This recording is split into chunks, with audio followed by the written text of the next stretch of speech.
ఈ రోజు నేను చేయబోయే వీడియో హైదరాబాద్ లో ఉండే చాలా మంది అమ్మాయిలకి అబ్బాయిలకి కోపాన్ని తెప్పిస్తుంది. హైదరాబాద్ ఐటీ హబ్బా లేదంటే రొమాన్స్ హబ్బా? మాదాపూర్, అయ్యప్ప సొసైటీ, గచ్చిబౌలి, హైటెక్ సిటీ ఉంటుంది సార్. 2 సైడ్ స్టాండ్స్ వేస్తారు. ఒక సైడ్ అమ్మాయి కూర్చుంటది, ఒక సైడ్ అబ్బాయి కూర్చుంటారు. మానం అట్లాంటి ఏముండవు వాళ్ళకి. అరే బాబు, రెడ్ లైట్ ఏరియాలు కొంచెం బెటర్ రా.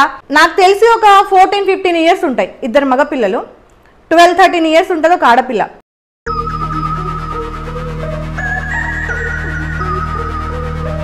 అడిగితే నీకేం రైట్ ఉంది?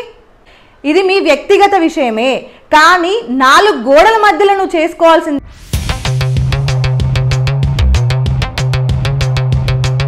ఎలా ఉంటున్నారు అసలు? ఇది విషయం పేరెంట్స్ కి తెలుసా? ఈ కోలివిన్ అనే ఒక కాన్సెప్ట్ వచ్చింది.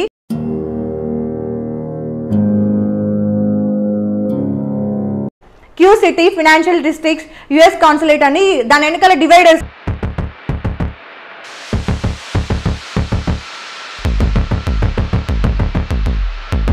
ఎక్కడ ఉంటుంది, ఏం చేస్తుంది, ఎవరితో మాట్లాడుతుంది, 8 తర్వాత ఎక్కడ?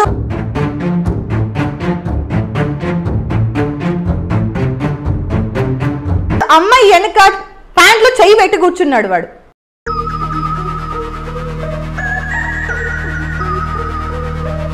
మాటలు మాట్లాడేవాడు కేవలం నేను చెప్తున్న వాళ్ళలో ఒకడై ఉంటాడు. అది అమ్మాయి అయినా అబ్బాయి అయినా.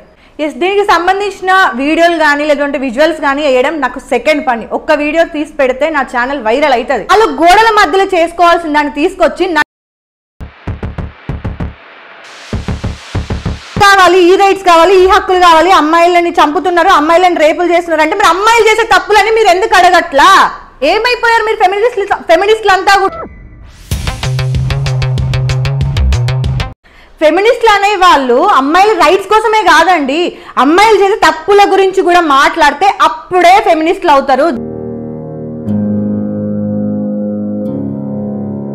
చేసే కష్టాన్ని ఒక్కరోజు, నెలలో ఒక్కరోజు పక్కన పెట్టి వచ్చి మీ పిల్లలు ఎలా ఉన్నారు, ఏం చేస్తున్నారు, ఎవరితో తిరుగుతున్నారు,